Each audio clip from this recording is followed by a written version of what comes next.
The open hand slap. Will hit Juwan Howard, you said. Yes.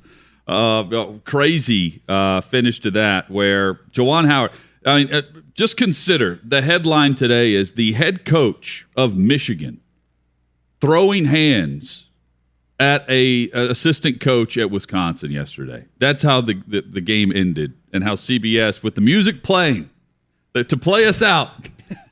You got the March Madness music, the theme of CBS college basketball playing, and then all of a sudden it's like, whoa, hang on. Wasn't that We're perfect? Not going anywhere. Wasn't that perfect, though? And a great job by the producers on the CBS broadcast of not cutting away, of cutting the music, not playing them out, and going back and staying on what was happening. Look, college basketball needed this. I'll go ahead and say it. This is a good thing for college basketball interest. We are going to remember that moment and talk about it for a long, long time. Anytime Juwan Howard, regardless of what he does, he could go win 3 national titles, and we are still going to remember Juwan Howard for being on the Fab Five, for being a national championship winning coach possibly, and for slapping an assistant coach at Wisconsin. And then claiming that he did it because he felt physically threatened by the Wisconsin coach who grabbed him. Let me differentiate between two different things here, because too many people are stupid out there and don't understand there are different ways to touch someone. Because you touch someone doesn't mean you should get punched. Exactly. If I am walking by Paul and I scream something at Paul on the way past him and insult him, and he grabs my arm and tries to have a conversation with me as I walk away, that's not the same as assaulting someone. That doesn't entitle me to punch him. That is what Greg Gard did. That's what he said he was doing. You can clearly see it. Juwan Howard saying, I'm going to remember that bleep. And he grabs him to try to talk to him. And he's angry too, but he's trying to explain to him. And then it escalates. And then the slap happens. It's not the same thing. It's not like he shoved him and then Juwan Howard punched a guy.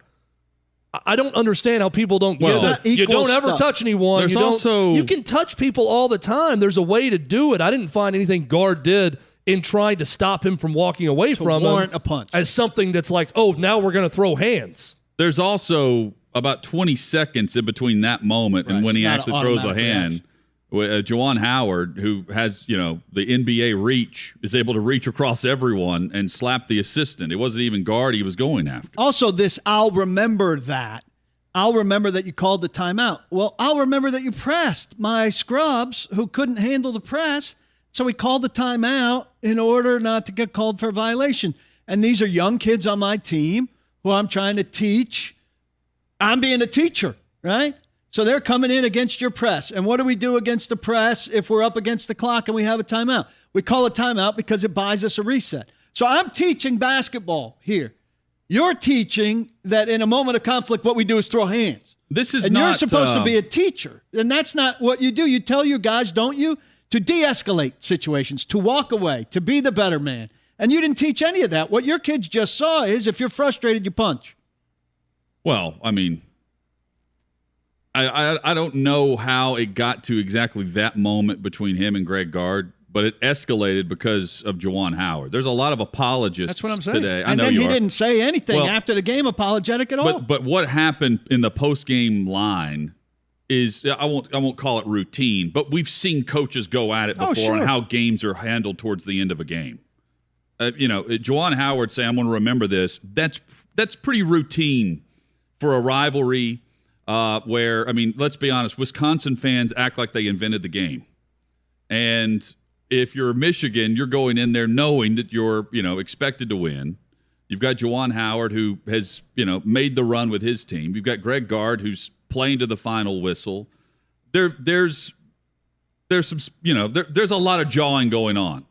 It escalated to the point with Juwan Howard because he came back at the assistant who stepped in to take up for his head coach. That was getting into it with Howard in the line. Yeah, Joe Krabenhoft is the assistant who played at Wisconsin. A little more height. This whole thing about I felt threatened. Well, 20 seconds had passed, and maybe it's 17, maybe it's 23, where he reaches across and goes at the assistant instead of Greg Gard. So you've got to explain that away. This is also not the first time Juwan Howard's been involved in something that has, been close to escalating to something more. I mean, was it Maryland or Rutgers? Maryland. There was a Maryland situation. There have been other situations in the past where things didn't get to this level, but maybe they could have. So when you told me that it's Juwan Howard that's involved in this, I mean, yesterday's finish was head turning, but we don't sit here shocked at that, do we? No. He tried to go after Mark Turgeon. Maryland in the Big Ten tournament last year. Yeah, it was the end of the Big Ten tournament. He had to be restrained. And Michigan came out and said, no punishment. We talked to our coach. It's fine. Well, no punishment there. Time. He's going to have to sit for the season. I think that's honestly the obvious conclusion. I don't want the guy fired. I don't think he should get fired for this, but maybe he is, and I could understand it being warranted. He's got to change his ways going forward if he's retained. When you say sit for the season, you're saying regular season? I'm saying the rest of the regular and postseason. This is not a tournament team right now. They're probably on the outside looking in. Big Ten tournament. So he should sit out the rest of this season and the Big Ten tournament and what is likely an NIT bid or run. I think that he should not coach again in 2021, 2022. Now, I don't know what Michigan's going to do because I think they should have suspended him for something or done something after the Mark Turgeon situation, and they didn't do this. I think he can't do this again either. You can't be involved in anything else going forward in a It's a two-strike situation. Now, he's going to get animated, right? I mean, coaches are going to get fiery with officials or players or what. That's going to happen, but you can't have something rising to the level of having to be restrained after a game or physically hitting someone or shoving someone. To me, even if they didn't do anything to him after the Maryland Turgeon deal, that's strike one. This is strike two. It is a suspension for the rest of the year and a warning that if this happens again, we're going to have to fire you.